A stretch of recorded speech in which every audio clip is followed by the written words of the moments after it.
Dr. Gidoi Yuot. It's Monday, August 7th. This is Africa 54. Niger's military junta defies the ECOWAS deadline to reinstate Mohamed Bazoum, the country's ousted president. Mutinous soldiers have also closed the country's airspace, forcing international airlines to divert flights around Niger. Nigeria's unreliable power grid is slowing down the nation's economic growth, leading to unwanted hospital shutdowns. Is hope on the horizon? And lawyers for former U.S. President Donald Trump fight back against his latest indictment. All this and much more coming up on today's Africa 54.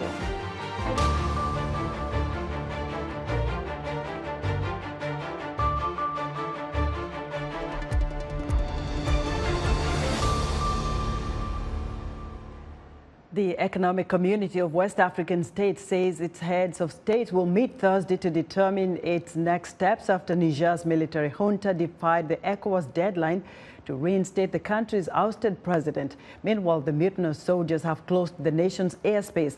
Almond Lee reports. Niger closed its airspace on Sunday until further notice, citing the threat of military intervention from the West African regional bloc, after leaders of its recent coup rejected the deadline to reinstate the country's ousted president. Data shown in an animation from flight tracking website flightradar24.com showed that no aircraft were flying over Niger after the announcement. The junta's military spokesperson on Sunday claimed that the Economic Community of West African States, or ECOWAS, together with a foreign power and armed terrorist groups, was preparing to attack Niger. Despite the disapproval of the people of Niger and of ECOWAS of any military intervention in Niger, the planning of this war has been carried out. Pre-deployment of forces to take part in this war have begun in 2 Central African countries. He added any attempt to violate its national airspace will be met with, quote, an energetic and instantaneous response. Defense chiefs of ECOWAS previously agreed on military action, including when and where to strike, if Niger's detained president Mohamed Bazoum was not released and reinstated by Sunday. The bloc's military threat has triggered fears of further conflict in the region. The possible intervention could also be complicated, as juntas in neighboring Mali and Burkina Faso vowed to back the Nigerian coup. That was Almond Lee of Reuters reporting. Thousands of supporters of Niger's military coup gathered Sunday at a stadium in Niamey to protest a request by ECOWAS to release and reinstate the democratically elected President Mohamed Bazoum. VOA's Paul Ndiho has more. Niger's junta defied a Sunday deadline from West Africa's regional bloc to reinstate ousted President Mohamed Bazoum or face possible military intervention. Army chiefs from ECOWAS last week drew up a plan for the possible use of force to reverse the July 26 coup, including how and when to deploy troops, raising the possibility of further conflict in a region already struggling with a deadly Islamist insurgency. ECOWAS so far is not divulging details and will require approval from the member heads of state before intervening. Still, various military and other options may be available, although all carry risks. ECOWAS could seek intelligence support from the US and French troops inside Niger. Nigerian President Bola Tinubu has told his government to prepare for options, including the deployment of military personnel. Senegal says it could send troops as well. However, military leaders in Guinea, Burkina Faso and Mali are expressing support for Niger's junta, and other countries have their own security challenges. Nigerian coup leader General Abdurrahman Tayani for ECOWAS peacekeepers in Ivory Coast after a ceasefire between the government and the rebel forces in 2003, so he knows what intervention missions involve. Niger is a vast, ethnically diverse country, and Bazoum won the 2021 election with 56% of the vote. Some security analysts and diplomats are noting apparent divisions among Niger's armed forces and who may not be supportive of the coup. Paul Ndiho, VOA News, Washington. For more on what's next for ECOWAS and Niger's junta, I'm joined live via Skype from London by Paul Ejime, a global affairs analyst and ECOWAS consultant. Paul, welcome to Africa 54. Thank you, Esther, for having me. Now, the ECOWAS deadline for the junta to reinstate President Bazoum is now passed. What options does ECOWAS have? So, I think the regional organization is no stranger to this type of, incident. Actually, West Africa is dubbed the coup zone or coup belt. So, with Niger, I think ECOWAS must have seen that it rushed the ultimatum of 7 days, realizing that with the evolution of events, it cannot do much. So another summit, the second one, has been called for Thursday, the 10th of August, to now review issues, review developments. The fact that even Nigeria, the ECOWAS chairman, the president had asked the Senate for support for the ECOWAS decisions, but the Senate prefers diplomacy and negotiation, and with all the negative noises from Niger neighbors, and the fact that the rebels appear to be bearing their pants, as it were, I think ECOWAS is rolling back on military options, not removing it out of the table, but at least one will expect that they will now go for negotiations and then diplomatic moves. But Paul, can the international community put its hope on ECOWAS now that the first deadline is passed and the junta did not do anything about it? And what more can the ECOWAS do? What kind of pressure would they have to put out there for the junta to agree to reinstate President Bazoum? I think it's a matter of recalibrating the strategy, because ECOWAS has been there before. Like I said, they were able to end the war in Liberia, in Sierra Leone, and other places. So what is required is now be more measured and methodical in the approach of going with what one may call carrot and stick. Sounding tough, but at the same time, using other protocols, other tools, such as the financial sanctions. Nigeria has cut electricity power supply to Niger, which is landlocked and is poor, and has also, President Tinubu has also banned flights, commercial flights to and fro Niger, and then the movement of goods. This can hurt the Niger population. It can hurt the government to come to the negotiating table. So I think there are, the options are still there for using these very stifling and suffocating sanctions that will force the rebels, the junta, to the negotiating table. Paul, very quickly, we've seen a lot of crowds supporting the junta in Niamey. Is it even possible to think that ECOWAS can invite the junta during the talks to have some kind of discussions on which way the country should go? Of course, when you are negotiating, you cannot, shave somebody's hair in their absence.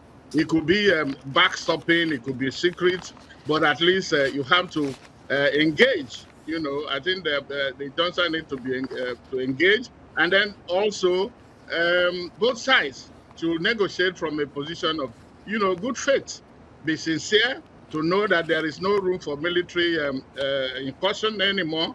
But at the same time, the politicians will also stop what we call political, constitutional, and ballot box coups. And because these are the things that are also giving rise to the military coups. Right. Paul, thank you so much for your insight into this. Paul Ejime is a global affairs analyst and ECOWAS consultant. Italy's Coast Guard says it has recovered 2 bodies and rescued 57 people off the southern island of Lampedusa. This news comes amid reports that more than 30 people are missing following 2 shipwrecks.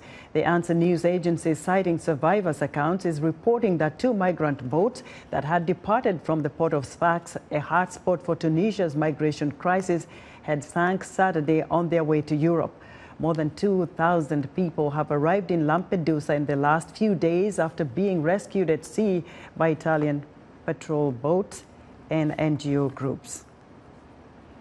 Nigeria's unreliable power grid is not only slowing down the country's economic growth, but health workers say it can lead to unwanted hospital shutdowns at night. But one startup is giving hospitals hope. Al Hassan Bala has this report narrated by Haruna Shehu. For most rural dwellers in Nigeria, hospitals or health centers closing at dusk has become a norm because of an unreliable or weak electricity supply.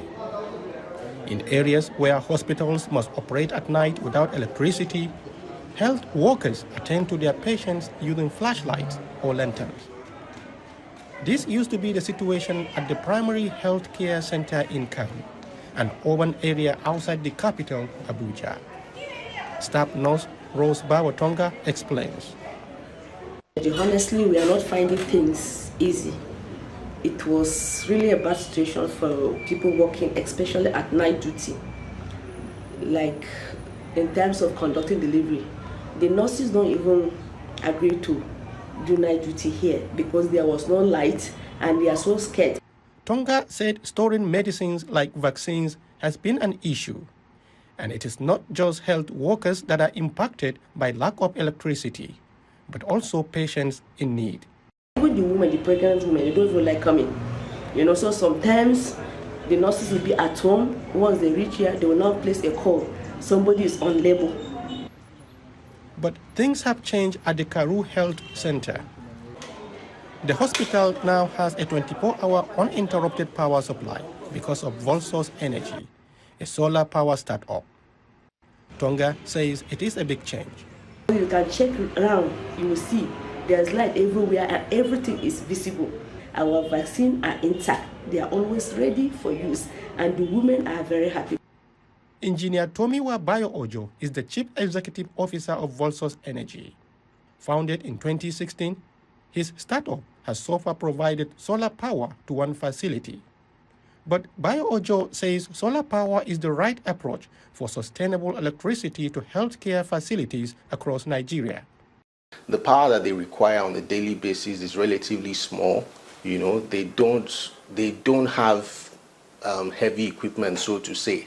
You get what I'm saying? They don't have equipment that requires everything that they have. There's just a few kilowatts, and I feel this can be solved by mini grids, which is a solution that we provide.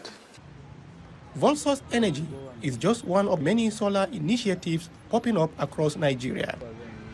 According to numbers published by Statista, solar energy capacity in the country amounted to 37 megawatts in 2022, a 12% jump from the year before. For Alassane Bala in Abuja, Nigeria, Haruna Shehu, VOA News. As China's investment and trade in the Middle East and North Africa grow, young Arabs' views of the Asian country are changing in that region, as are their views of the United States. Granam Kanwit has more on this story. Through investment in real estate, infrastructure, and trade in the Middle East, China is growing its influence in the region, and with Arabs younger than 30 who make up 60% of its population. In its Arab youth survey of 18 to 24-year-olds in the region, the communications firm BCW found that youth across 18 countries perceive China and Turkey as the top 2 allies of the Middle East and North Africa. China, in fact, is at 80%, which has been the highest in the last 4 years, compared to the United States at 72%. The change in perception is in part due to Beijing's Belt and Road Initiative, which aims to create connectivity and trade by investing in global infrastructure projects, says John. Nearly 28.5% of the investments in the Belt and Road Initiative is within the MENA markets, the Middle East and North Africa. Another reason? China's no-strings-attached policy. The Arab youth see China as in their stated policy as non-interventionalist. So in a way, they do not get involved in the politics of the region. John says that with the spread of Chinese real estate ownership, business interests, and tourism, China's economic impact in the region will continue to grow. The Middle East or the Gulf countries provide half the oil that China needs. So when you look at what is happening here, China in many ways has replaced the United States as its main trading partner. And that happened way back in 2010. But not everyone views Beijing positively. I think it's mostly just cheap labor and sweat camps. The U.S. accuses China of forced labor, especially of Uyghurs and other Muslim minority groups, which China denies. Ahmed says he would rather live in the U.S. than China if given the choice, echoing what other Arab youth said in the survey. The U.S. has diversity. It assimilates Arabs, non-Arabs, Europeans, and others from around the world. 60% of the Arab youth surveyed, however, said the U.S. would be a more important ally to the region than China in the next 5 years. While many view U.S. democracy positively, views on the U.S. military presence in the Middle East are more mixed. The U.S. has more than 30,000 troops in the Middle East, most of them Kuwait and Bahrain. Nearly 60% want the U.S. actually to disengage with the region.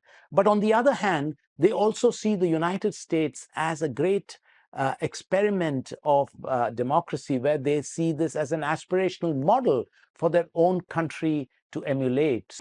By capturing the opinions of Arab youth, the survey hopes to influence business decisions and policymaking in the Middle East. Graham Canwit for VOA News, Washington. We'd like to hear what you think about Africa 54 and all our VOA Africa programs on our website at voaafrica.com. Still to come, a multitude of investigations are moving forward against former U.S. President Donald Trump. Stay with us.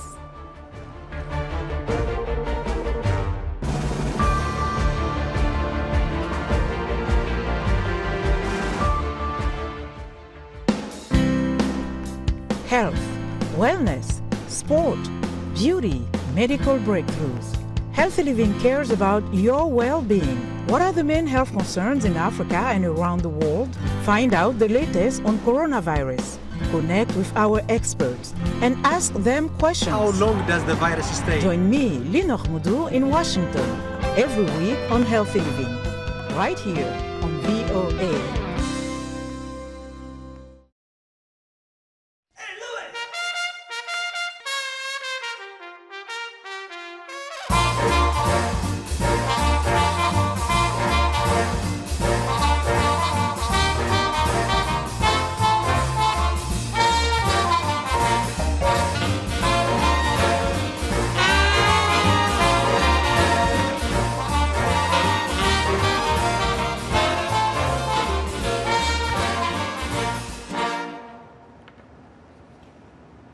In other news, the Director General of Ethiopia's National Intelligence Service, Temesgen Tirone, is accusing militiamen in the Amhara region of seeking to overthrow the regional and federal governments following days of fighting that led the authorities to declare a state of emergency. The new unrest in Ethiopia comes just 9 months after the end of a devastating 2-year war.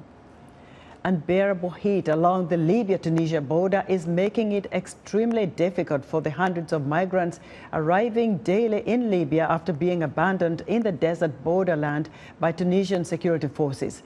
By the time they reach Libya, the migrants from sub-Saharan Africa are exhausted from temperatures that are exceeding 40 degrees Celsius, according to Libyan border guards and the migrants. And England slipped into the quarterfinals of the Women's World Cup on Monday, beating Nigeria 4-2 in a penalty shootout in Brisbane. England star Lauren James, who was ejected with a red card for a violent tackle on a Nigerian defender. England won the shootout 4-2, missing only one attempt. Members of the former U.S. President Donald Trump's legal team say they will oppose federal prosecutors' request to limit what they share publicly about Trump's latest indictment. VOA's Veronica Balderas Iglesias has more. A sham is how former President Donald Trump, who is running again for the job, described his latest indictment when he rallied on Saturday in front of his supporters in Columbia, South Carolina. Last week, he appeared in court for allegedly conspiring to overturn his presidential election loss in 2020. The prosecution will have a hard time proving that, argued Trump's lawyer, John Lauro, on ABC's This Week show. Whether or not he was acting corruptly, whether or not he was acting with a consciousness of guilt, with criminal intent, they'll never be able to prove that. After Trump posted online what appeared to be a revenge promise on anyone who goes after him, prosecutors asked a federal judge to limit the information he and his team can publicly share about the case. The legal team has until Monday to respond. Laura commented on CNN. The press and the American people in a campaign season have a right to know what the evidence is in this case, provided that this evidence is not protected otherwise. So we're going to oppose it. Former Vice President Mike Pence, who is also a presidential hopeful and could be called to testify in the case, explained on CNN why he rejected Trump's lawyers' requests to overturn the 2020 election. No vice president or any one person should ever have the right to choose the American president. The presidency belongs to the American people and the American people alone. Global reactions to Trump's legal challenges have been slow in coming. James Long, professor of political science at the University of Washington, isn't surprised. Some leaders in specific countries have sort of internalized the wrong message from Trump's behavior thus far. But I think right now they're probably wise to stay quiet and let this process play itself out as they continue to try to have healthy diplomatic relationships with the United States. Even though people abroad might be tired of hearing about it or think it might not be consequential, Trump's latest indictment should be taken seriously, according to Catherine Sicking, international relations specialist at Harvard Kennedy School. If you don't have a democracy or your democracy is weak, human rights are imperiled. So I believe that in the long term, if this is handled well in the United States, other countries will pay attention. In her view, the issue could become an example of how the U.S. is able to overcome its problems using the law. Veronica Balderas Iglesias, VOA News, Washington. Ghana, Nigeria, Liberia, Sierra Leone and Senegal presented their best of the Jollof Festival rice here in Washington, D.C. over the weekend. The annual festival, billed as a celebration of food, culture and community, was organized by Ismail Osekre. This is our piece here in D.C. The Jollof Festival started in 2017, right in the full circle in D.C. when I just wanted to settle the debate about who makes the best jollof rice by actually organizing a tasting rather than folks having an argument. And obviously, folks from other cities started inviting us. We're in our 5th year. This year we're in 3 cities. And, you know, this has been through the support of the community and just friends and neighbors and, you know, supporters who just felt like this is something we needed in the community and needed to bring it out there. So here we are. Ismail, filled with excitement there. Ismail Osekre, organizer of Washington, D.C.'s annual Jollof Festival. Washington, D.C.'s annual Jollof Rice Festival, as we said, was held here in Washington, D.C. And for more on the festival, I'm joined live via Skype by Hajara Sise, owner of Hajara's Kitchen and winner of the competition. Hajara, welcome to Africa 54. Thank you. My pleasure to be part of this show. I understand you are actually the winner. How did that happen? Tell us, how did you stand out?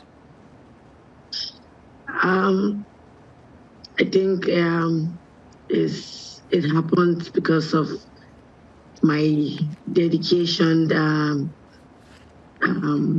time, passionate, that have built from 4 to 5 years ago on bringing my authenticity of the African cuisine, the taste, upgrading the culinary art of food, of African food, made me to win this competition.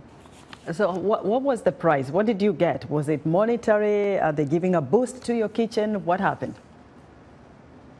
It's not a monetary competition. It's an award, as you can see right in front of me. This is an award that will boost my restaurant because I am not doing this from home. I have a space that people come and sit and eat. So I believe this will really help our business and people will be aware of what we do and the kind of food we serve in DMV. Hajara, I wish we had more time so you could tell us how you do it so we can go do it, but thank you very much. Hajara Sise is the winner of the Jollof Rice Festival and owner of Hajara's Kitchen. And that's our show for today. Be sure to watch Africa 54 on our website at voaafrica.com. From all of us here in Washington, thanks for watching.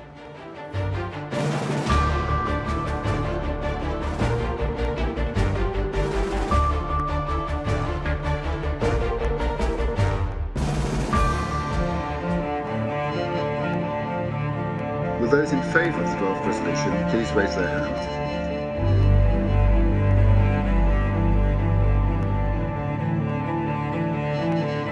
The United States was pleased to vote in favor of the extension of the CAR panel of experts mandate and the renewal of elements of the arms embargo, travel ban, and asset freeze. We voted in favor because the measures in this resolution are crucial to promoting peace and stability in the Central African Republic and broader region.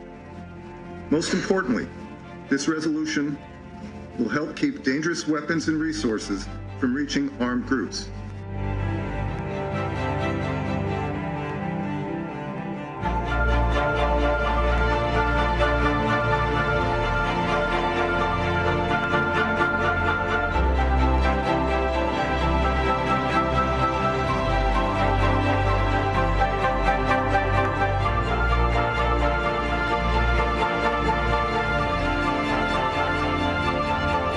Nothing in this or in previous sanctions regimes has kept Central African security forces from receiving any weapons or training they requested. The United States is committed to lifting sanctions when conditions permit, but that is not yet the case in the Central African Republic.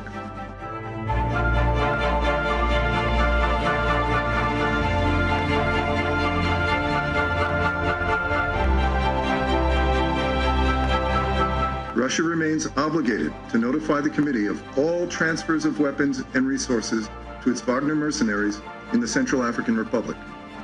Any failure to do so will violate the terms of the sanctions regime.